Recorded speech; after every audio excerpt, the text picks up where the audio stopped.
We'll discuss proportional reasoning, starting with basic proportion problems, and then we're going to talk about variation problems, another way of looking at proportional reasoning, including direct, inverse, and joint variation. So let's start out with some basic proportions. You might remember reducing fractions when you're back in elementary school or junior high. Take a look at, let's say there's 4 freshmen for every 8 sophomores in this class. Well, 4 freshmen to 8 sophomores reduces down or simplifies to 1 freshman for every 2 sophomores.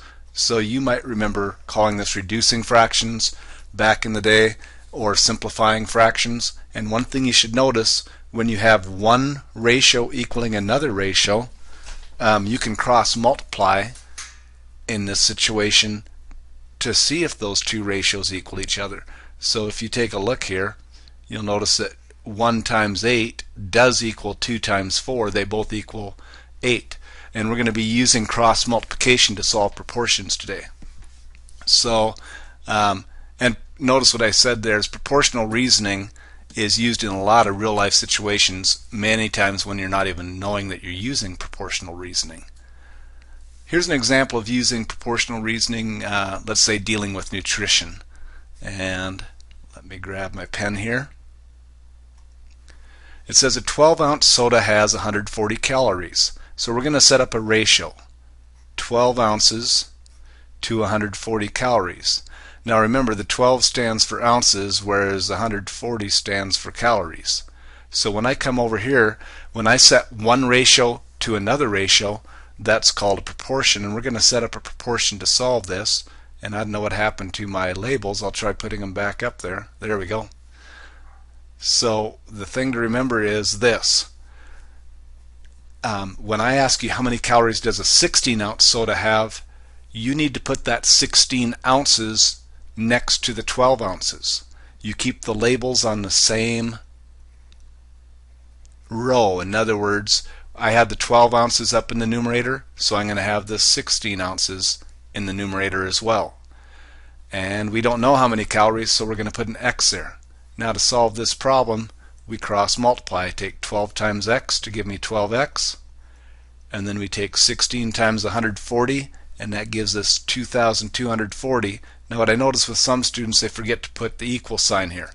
Remember, these two multiplied give us these two multiplied. So that's what we call cross multiplication. Now, to solve 12x equals 2,240, we're simply going to divide by 12 on both sides. And when we solve that, we get x equals about 186.7. I'm going to put approximately equals 186.7 calories. The key to getting these right, remember, is keep the ounces with the ounces and the calories with the calories. You'll see what I'm talking about as we do a few more examples. So here's an example in geometry using proportional reasoning.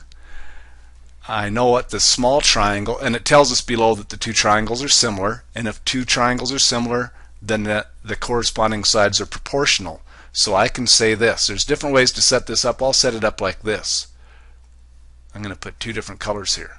The 4 is to 6 as x is to 15. Notice, and I'm going to put colors on here, I had red on top on the left side, so I need to put this red on top on the right side also. In other words, I did kind of like this, if this makes sense to you. Small is to big as small is to big. And the small side is to big side as the other small side is to the bigger side on that. It's like taking that triangle and blowing it up, and we're going to solve it with a proportion. When I say blow it up, I mean the opposite of shrinking it. Okay, let's cross multiply. 6 times x is 6x, and 4 times 15 is 60. So to solve that, we divide by 6 on both sides, and we get x equals 10. So that side up here, right here, is 10 centimeters. So to solve basic proportion problems, you set up the proportions and then use cross multiply to solve. Another type of proportional reasoning, you can use variation problems. Now, I sent out a worksheet in this module that you can go over, and it has these varied directions with some more examples on it. So if you don't get it all from this video lecture, check out the step-by-step video lecture, or the step-by-step handout I gave you also. You're going to see you're either going to do direct variation, inverse variation, or joint variation, which is a combination. And here's the basic rules. To solve variation problems, first decide which one of these type of variations they are. Then you write the equation with the constant of proportionality, which is k, in the equation. Then we're going to find the value of k, and then we're going to rewrite the equation now that we know k, and then finally substitute the information to find the value we're looking for. Now that I went over it really fast, I don't expect you to know it yet, but when you see a couple examples, you'll understand what I'm talking about. Okay, let's figure out from looking at these examples if they're going to be direct or inverse. And these should help you understand the difference between the two. As the length of the sides of a square increase, I bet you agree that the area of the square is also going to increase, right? Well, if one quantity increases while the other one increases, then these are called direct variations. Look at the next example. As your speed increases, the amount of time it takes to get somewhere decreases. In other words, the faster you drive, the less time it's going to take for you to get somewhere. So in this one quantity increased while the other one decreased, so this is an example of an inverse variation. Let's figure out what's going on in this next one.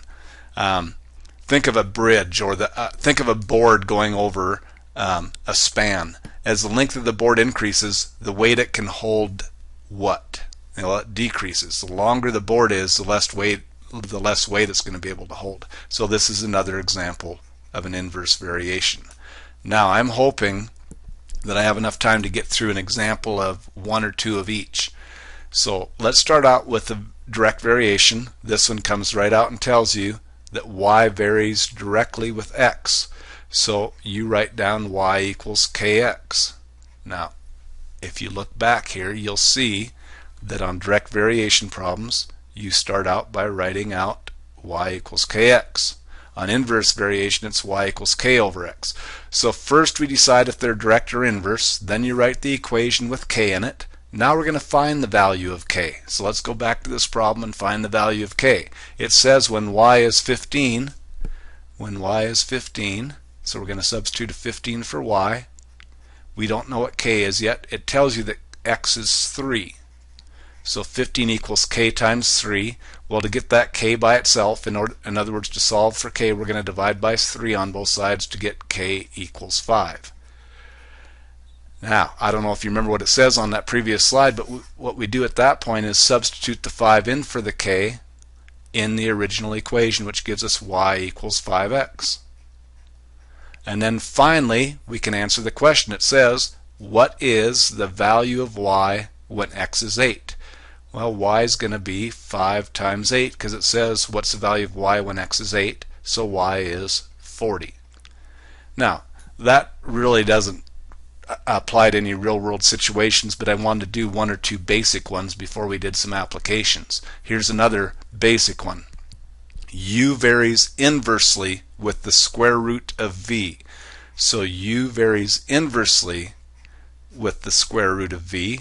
We're going to go back a couple slides. Take a look here.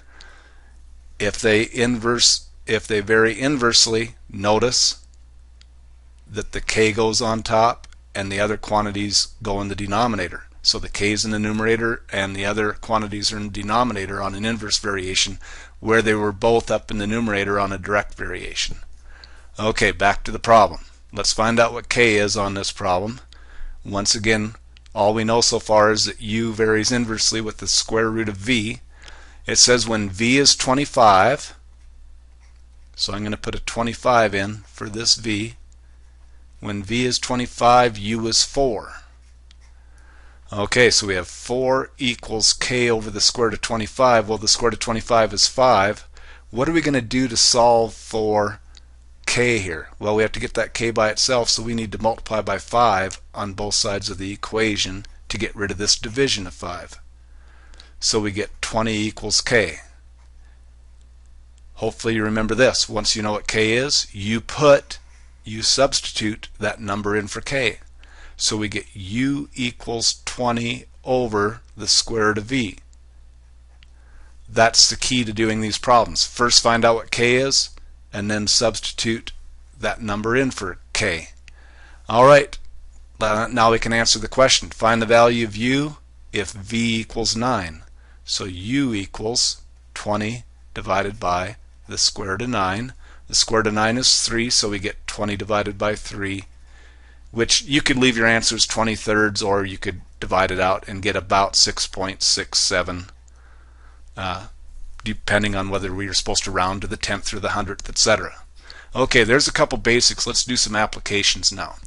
If you take a look at these two gears here, I bet you agree that if this bigger gear, the one with 8 teeth, is traveling this direction at a certain speed, the one that it's turning is going to be going faster. It's going to have more revolutions per minute.